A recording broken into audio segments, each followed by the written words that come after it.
રાજકોટના 150 foot ring road પર ટીલાળા ચોક નજીક ચાલી રહેલી ફોર ટ્રેકની કામગીરી વખતે એક ગંભીર ઘટના બની છે. નિર્માણાધીન બ્રિજનું સ્લેબ ભરવાની કામગીરી સમયે જ એક ગાળો બેસી ગયો હતો. ત્યાર પછી તાત્કાલિક ધોરણે કાટમાળ દૂર કરવાની કામગીરી હાથ ધરાઈ હતી. સદનસીબે આ ઘટનામાં કોઈ જાનહાનિ થઈ ન હતી. મળતી માહિતી અનુસાર રાજકોટના ટીલાળા ચોક નજીક 22 ડિસેમ્બરના રોજ બેઠા પુલનું સ્લેબ ભરવાનું કામ ચાલતું હતું.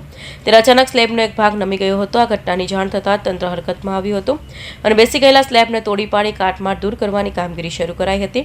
આ મામલે રાજકોટ અર્બન ડેવલપમેન્ટ ઓથોરિટીની સીઓએ જણાવ્યું હતું કે 22 ડિસેમ્બર પુલનું કામ ચાલુ હતું ત્યારે સ્લેબ નમી ગયો હતો. આ સ્લેબનું અંદાજિત વજન 200 ટન જેટલું હોય છે. સ્થળ પરના અમારા એન્જિનિયરે આ બાબતે તાત્કાલિક જાણ કરાતા અમારા દ્વારા જે કોન્ટ્રાક્ટરને સ્લેબ તોડી નાખવા માટે સૂચના અપાઈ હતી. જો કે અઘટિત ઘટના બની નથી.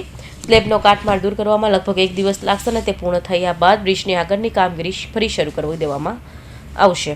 કાલે સવારે 50 મીટરના સ્પાનમાં 10 મીટરનો સ્પાન જે છે ત્યાં સ્લેબ ભરવાની કામગીરી શરૂ હતું. અમારા એક્ઝિક્યુટિવ એન્જિનિયર પણ ત્યાં સ્થળ પર હાજર હતા.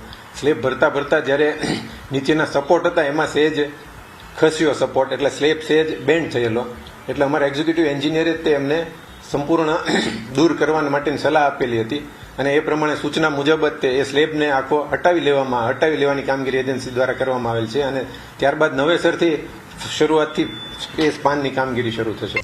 રાજકોટ મહાનગરપાલિકા દ્વારા રિંગ રોડ 2ના ફોર ટ્રેક બનાવવાનું આયોજન હાથ ધરાયું છે.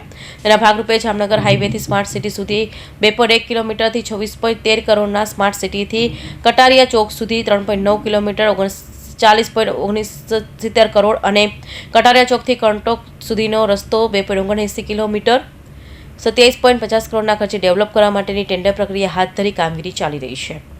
કૌશિક પટેલનો report, Hind TV news, Surat.